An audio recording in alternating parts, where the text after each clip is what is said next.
But what is more for me is this idea of a prime cause, a first cause, that is like a tyrant,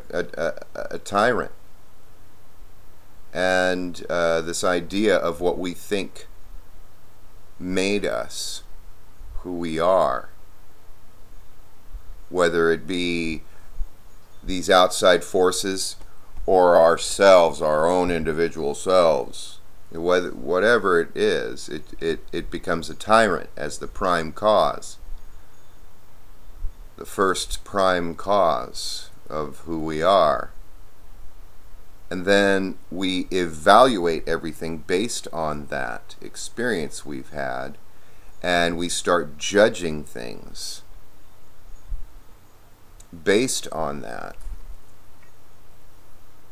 And we become very judgmental, but in the judgment, these large judicial social movements arise to justify that idea, that prime cause.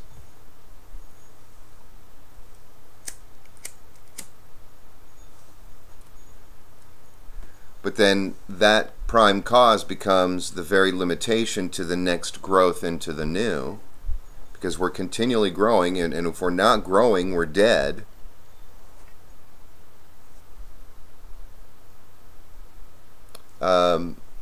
So I'm seeing all of these influences, and they're very important to me because there are judgments being passed upon me that are completely based on another individual's own rendition of what they think is real. And this is very frustrating to me because I respect that they have their own individual right to believe their own little rendition, even though it has nothing to do with me.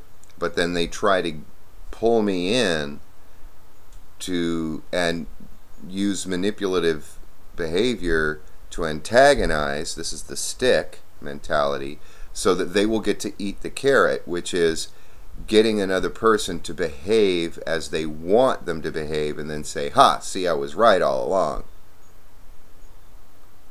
And it's very crazy to me. It's, for me, I look at this stuff and it's just stupid.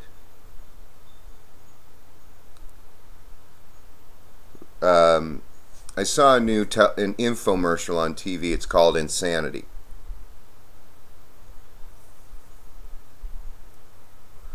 And I totally identified with it.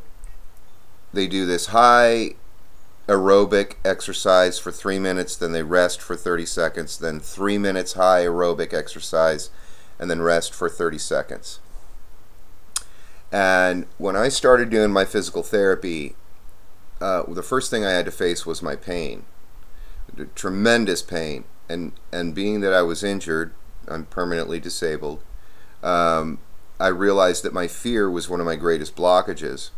And the physical therapists couldn't help me. They knew I was so screwed up, and I decided not to get the surgery, which they gave me terrible odds of success in, because it was the third time around.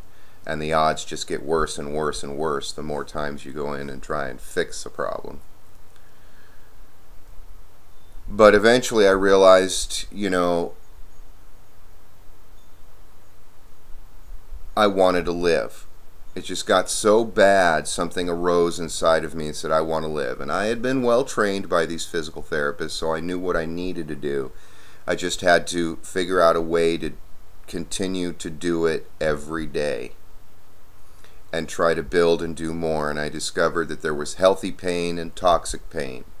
The healthy pain I recover from. The toxic pain takes me a long time to recover from.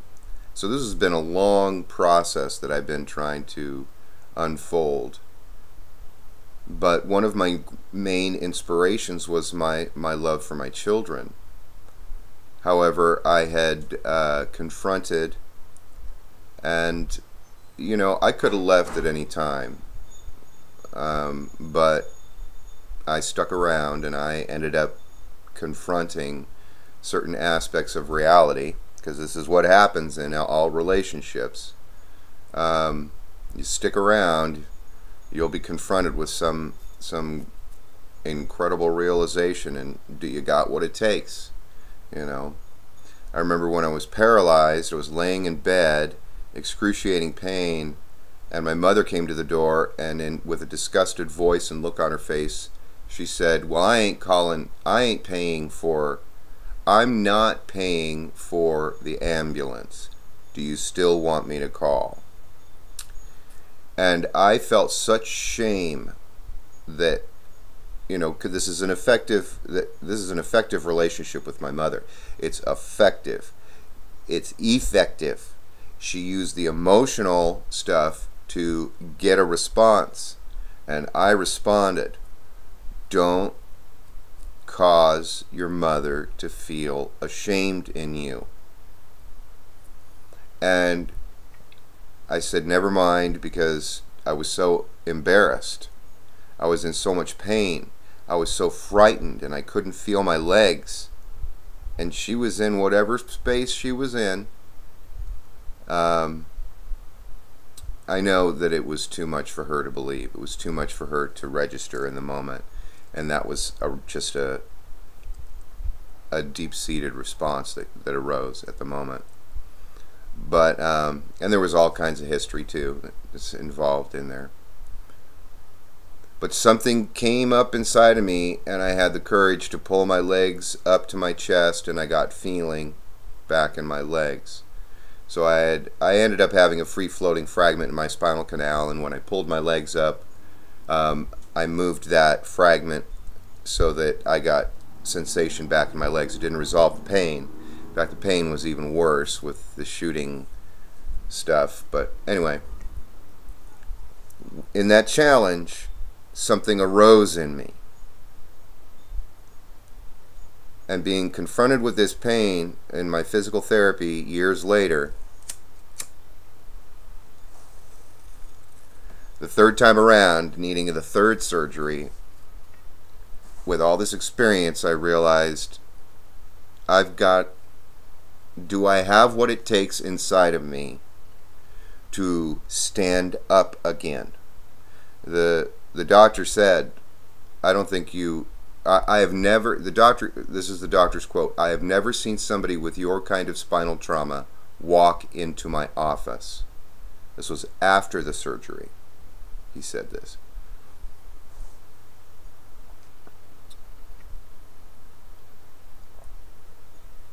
But this all revolves around judgment and the judicial process and what we think is justice and how we justify ourselves.